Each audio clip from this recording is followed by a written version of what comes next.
네, 오늘의 정치권 관심 뉴스들 진단해보는 나이트 포커스. 천하람 국민의힘 전남 순천갑 당협위원장 그리고 김성회 정치연구소 싱크와이 소장 두 분 모셨습니다. 어서 오십시오. 네, 안녕하세요. 예, 안녕하십니까.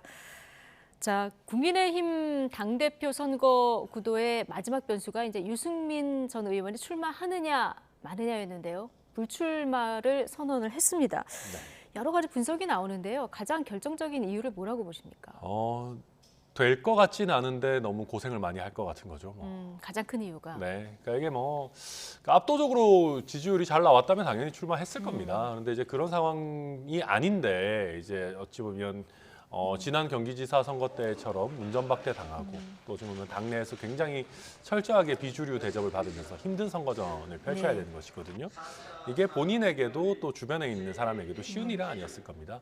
그리고 실제로 정치인들이 한 1, 2년에 한 번 이상 선거를 나가는 게 굉장히 어렵습니다. 예. 유승민 전 의원 같은 경우는 보면 대선 치렀죠. 대선 또 직후에 지방선거 경기지사 경선 치렀죠. 이번에까지 나오면 거의 연달아서 아주 큰 대형 선거를 3번 치르는 건데요. 네. 그쯤 되면 어떻게 되냐면요. 친구들한테 후원 계좌 보내기도 굉장히 뻘쭘해집니다. 그러니까 주변 사람들도 예. 그만큼 굉장히 힘들고 또 선거를 도와줄 사람들도 리크루팅하기가 힘들어지죠. 왜냐하면 유승민 대표 입장에서는 계속 지는 선거를 연달아 해왔기 때문에 그런 것들이 좀 종합적으로 쌓이다 보니까 내가 주변 사람들까지 이렇게 또 고생시킬 수 있겠느냐 그런 부분들 생각한 것 같습니다. 네, 결국 현실적인 가능성, 어떤 여건까지 좀 고려를 했다는 분석이신데 불출마 입장을 표명하면서 남긴 SNS 글을 좀 한번 보실까요? 자, 당대표 선거에 출마하지 않겠다. 충분히 생각했고 아무 의미가 없다는 결론이다. 인내하면서 때를 기다리겠습니다. 그래서 마지막 폭정을 막고 민주공화정을 지키는 소명을 다하겠습니다. 야당 의원 이야기 같기도 해요. 민주당도 아직 폭정까지는 아직 안 갔는데요. 예. 네. 많이 가셨죠. 그런데 예. 이제 폭정을 막기 위해서는 본인 출마를 하셨어야 됐는데 출마 안 했습니다. 아쉽습니까? 아니 폭정을 막겠다는데 예. 가만히 있으면 막을 수는 없지 않은 거 아닙니까? 예. 지금 때를 기다리겠다 그러셨는데요. 그러니까 때라는 것이 마침 또 이 항상 같이 상의하시는 김웅 의원이 오늘 글을 올리셨죠. 예. 예. 지금은 치킨 게임, 진검승부는 단풍 들 때. 단풍 들 때는 언제입니까? 올 가을에 다시 한번 비대위 혹은 다시 한번 전당대회 이런 의미를 포함해서 한 이야기 아니겠습니까? 예. 근데 이분이 이제 지금 현재는 이제 유승민 의원하고 모든 걸 상의하는 사이라고 봐야 되기 때문에 두 분이 같은 지금 세계관을 공유하고 있는 상태로 봐야 될 것이고요. 예. 그 앞에 이제 지금은 치킨 게임도 우리가 좀 주목해서 봐야 될 이야기인데요.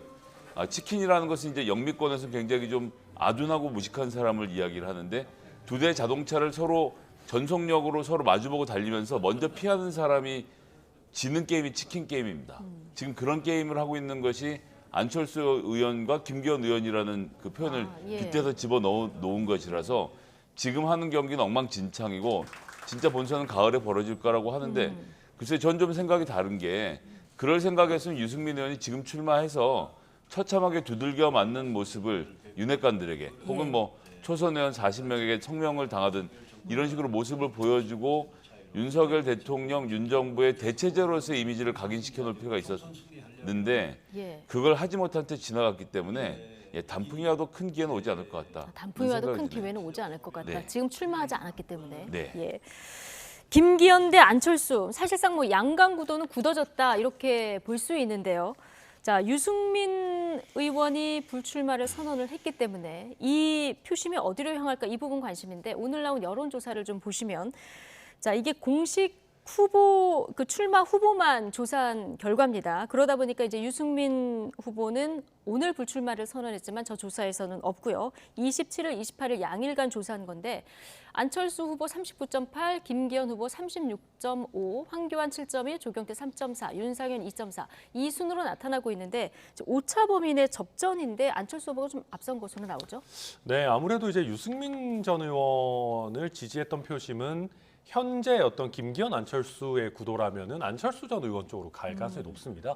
예. 그러니까 저는 사실 나경원 전 의원을 지지했던 표심 같은 경우는 좀 더 많이 분산돼서 김기현 의원 쪽으로도 꽤 가지 않겠느냐라고 예. 생각을 했었는데 안철수 의원이 꽤나 잘 흡수를 하는 모양새입니다. 이게 아무래도 제가 봤을 때는 이 윤핵관에 대한 반감이 생각보다 꽤 많이 작용하고 있는 것 같다. 그러니까 나경원 전 의원과 관련해서도 야, 이거 좀 너무한 거 아니야? 그리고 또 유승민 전 의원을 지지하는 분들은 특히나 조금 비윤 표심이 강한 분들이다 보니까 지금 너무 이렇게 뭐랄까요?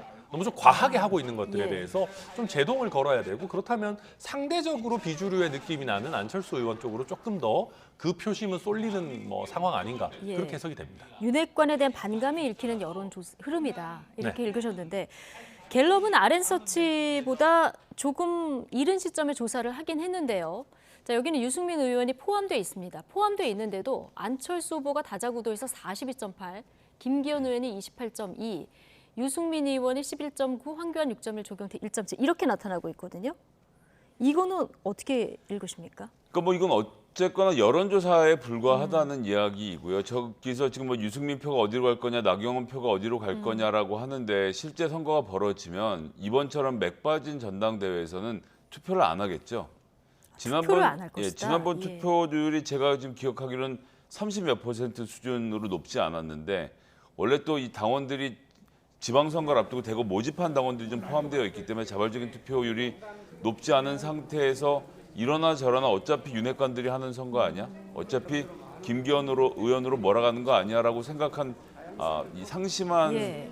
당원들은 투표에 참여하지 않는 형식으로 저는 좀 저항을 할 거라고 봐서요. 네. 지금 나오고 있는 여론조사에서의 향배는 사실 저 표들은 다 사표가 되는 상황으로 좀 보고 있습니다. 아, 그렇습니까? 지금 여론 흐름은 실제 뚜껑을 열어본 결과와는 좀 다를 수도 있다 이렇게 보시는 거군요. 그래서 이번 선거가 국민의힘에게는 전 치명적인 결과를 만들 거라고 생각하는데요.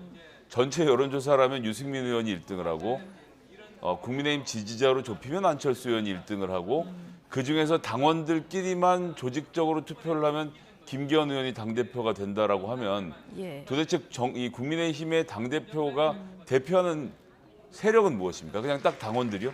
정말 그렇게 해서 다음번 총선에서 이길 수 있나요? 제가 걱정할 일이 아니긴 하지만 여튼 여론조사의 흐름과 예. 실제 당에서의 세력 자해가 이렇게 크게 벌어지는 것은 네. 결코 좋은 일은 아닙니다. 근데 저는 예. 조금 생각이 다른 게 만약에 여론조사에서도 김기현 의원이 앞서간다라고 하면 방금 김성일 소장님 말씀하신 게 맞아요. 그러니까 여론도 김기현 의원이 앞서가는데 당원은 뭐 여러분 하면 안 하지. 이런 흐름으로 가서 전당대회 굉장히 싱겁게 낮은 득표율로 끝날 수 있는데 안철수 의원이 물론 여론조사입니다. 뭐 당원들을 어떻게 생각할지 알 수는 없지만 어느 정도 선전해 준다라고 하면은 최소한 어떤 당원들의 득표율 제고에는 조금은 도움이 될 거고 그렇게 되면 또 예상외로 뭐 알 수 없는 뭐 투표율이 높아질 결과들이 수도 있다. 네 나올 예. 수도 있다. 저는 그렇게 봅니다. 그런 의미에서 결선 투표 과정한 양자 대결 여론조사 결과도 바로 좀 보여주실까요? 이건 갤럽이 아까 다자조사 보셨던 26일, 27일 조사한 때 같이 한 건데요. 양자 대결로 붙여봤더니 안철수 후보가 지금 과반을 넘는 이런 여론 흐름이 나타나거든요. 그러니까 이거는 뭐 안철수 의원 캠프에서는 조금 서운하게 생각할지 모르겠지만 예. 조금 이례적인 결과라고 좀 봐야 될 튀는 것 여론조사 같습니다. 결과가. 왜냐하면은 저 조사 기간을 보셔야 되는데요. 네. 26일, 27일에 조사를 네. 했어요. 그런데 그 직전에 있었던 가장 메이저 정치 이벤트가 뭐냐면 25일에 있었던 나경원 전 의원의 불출마입니다. 예. 그러다 보니까 나경원 전 의원의 불출마하면서 뭐 초선 의원들 연판장 쓰고 뭐 약간 압박하는 것처럼 저희 지지층도 느낀 분들이 많았을 거 아니겠습니까? 네. 그러다 보니까 저 직후에 있었던 여론조사에서는 아 이거 좀 너무하네 안철수한테 힘을 실어줘야겠다라는 흐름이 좀 더 세게 나왔을 수가 있어요. 그래서 저런 흐름이 앞으로도 계속 이어지는지는 조금 더 봐야 되는데 제가 앞서도 말씀드렸지만 예. 생각보다 안철수 의원이 선전하고 있는 거 맞다. 왜냐하면은 사실 국민의힘에 들어오신 지 얼마 되지 않은 분이거든요. 그래서 국민의힘 지지층 대상으로 한정해서 조사하는데도 저 정도라면은 뭐 생각보다 뭐 저력이 있다 이렇게 보여지긴 합니다. 예. 오늘 장제원 의원이 여당 의원 의정보고회 자리에서 대통령과 일체화된 당 대표를 뽑아야 한다 이러면서 김기현 의원을 또 지목했습니다. 이렇게까지 전폭적으로 지금 국민의힘에서 친윤 핵심 의원들이 밀고 있는 상황인데 지지율이 더 이렇게 안 오르는 김기현 의원의 지지율이 제한적인 이유는 뭐라고 보십니까? 그러니까 김기현 의원이 얼마 전에 안철수 의원에 대해서 그런 얘기를 했죠. 아니 현역 의원 중에 한 명도 미는 사람을 못 봤다. 예. 저는 이게 맞는 말일 수 있다는 것이 더 놀라운 일이라고 생각을 합니다. 그러니까 100명 가까운 의원 중에서 안철수 의원을 공개적으로 지지하는 사람이 하나도 없는데 국민의힘을 지지하시는 분들 중에 절반 넘게가 안철수 의원을 지지하고 있는 이 상황. 이 자체에 대한 위기의식을 못 느끼면 큰일이 나는 겁니다, 지금. 예. 저 당원들, 국민의힘 지지자들 어렵게 되찾아온 정권의 윤석열 정부가 잘하기를 바라고 윤석열 대통령이 잘하기를 바라는 마음으로 지지하고 당원이 되어 있는 분들인데 그런 분들이 자, 다른 사람 하자고 좌고우면 하지 말고 저는 김기현입니다라는 사실상의 대통령의 선언이 있었음에도 불구하고 안철수 의원에게 저렇게 높은 지지율이 나타난다는 것은 김기현 의원이라는 자체가 갖고 있는 불안함이 하나 있는 것이고 예. 누군지 모르겠다 뭐 이유는 여러 가지가 있겠지만요. 거기에 결정적으로 윤핵관에 대한 비토가 있는 겁니다. 앞서 아니, 천하람 그렇죠. 당협위원장께서 분석하신 것과 비슷한. 지난번에 권성동 의원을 봐도 그렇고 윤핵관들이 지금까지 이 정부 운영하는데 제대로 된 게 있어? 대통령실 제대로 돌아가나? 이런 걱정들 하면서 울분을 터뜨리는 건데 거기에 장제원 의원이 나와서 자 이렇게 갑시다라고 말하는 것은 글쎄요. 그래서 제가 다 처음에 드렸던 득보다 말씀이지만 실이 될 거라고 보시는 겁니까? 실이 되는데 실질적으로 투표율이 낮아지면 조직표를 중심으로 이게 이제 세력으로 존재할 수 있으니까 아마 장제원 의원은 이 말씀 외에도 지금 최대한 본인이 주력하고 있는 것은 최고위원 인선일 겁니다. 예. 투표율도 좀 그날 눈여겨봐야 될 것 같고요.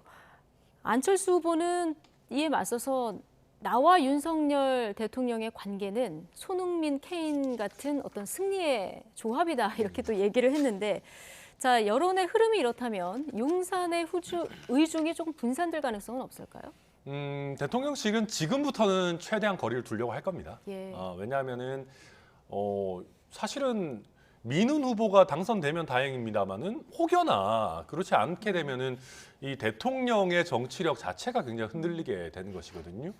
게다가 지금까지 이제 너무 과하게 개입하는 것 아니냐 하는 비판들이 뭐 다각도로 제기가 네. 됐었기 때문에 최소한 이제 한 달 정도 남은 기간 동안은 대통령실 발 어떤 얘기는 안 나올 거라고 저는 봅니다. 그래서 근데 과연 그걸 이제 그러면 뭐 양쪽 중에 누가 돼도 된다, 그냥 뭐 상관없다 이렇게 해석할 거냐? 예. 저는 그러기에는 이미 너무 많은 시그널이 나왔기 때문에 네. 그 정도로 뭐 이렇게 가볍거나 캐주얼하게 보지는 않을 것이고 다만 지금부터는 대통령의 면을 생각해서 공개적으로 뭔가를 하는 일은 없을 걸로 보입니다. 예.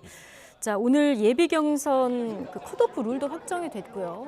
4명으로 압축하는 것으로 확정이 된 거죠. 네, 그렇습니다. 자, 앞서 이제 다자구도 그 여론조사를 보면은 안철수, 김기현 그 다음에 이제 3위를 달리고 있는 게 황교안 전 대표인데, 자, 이 구도에서 봤을 때 4명으로 압축하게 되면 이 누구한테 유리하게 되는 겁니까? 사실은 결선 투표가 있기 때문에 네. 뭐 누가 누구에게 꼭 유리하다라고 단정하기는 좀 어렵지만 그래도 굳이 찾자면 김기현 의원 입장에서는 황교안 대표가 사실 전 대표가 네. 좀 부담스러울 겁니다. 만약에 김기현 의원이 분위기가 좋다라고 하면 황교안 전 대표 표만 없다면은 1차에서도 이렇게 결선 투표 없이 마무리가 좀 가능하지 않겠나 이런 생각들을 캠프에서는 내심하고 있을 텐데 그런 면에서 이제 황교안 전 대표가 올라오느냐가 관심사일 것 같고요. 예. 당 입장에서 봤을 때는 사실은 여기 계시는 어떤 분이 올라오는 것도 크게 상관없지만 뭐 예를 들면 유튜버 분들이라든지 뭐 이런 네. 분들이 올라오게 되면 그게 좀 굉장히 곤란하고 황교안 전 대표 같은 경우도 사실은 마찬가지로 예. 또 이제 막 이렇게 막 부정선거 얘기만 또 잔뜩 하실 수 있기 때문에 전당대회 어떤 방향성이나 흥행 관점에서 좀 부담스러울 수는 있겠다. 저는 그렇게 봅니다. 아직도 부정선거를 확신하고 계시는군요. 뭐 그분의 내심은 잘 모르겠지만 자주 말씀하시는 것 같긴 합니다. 네. 알겠습니다.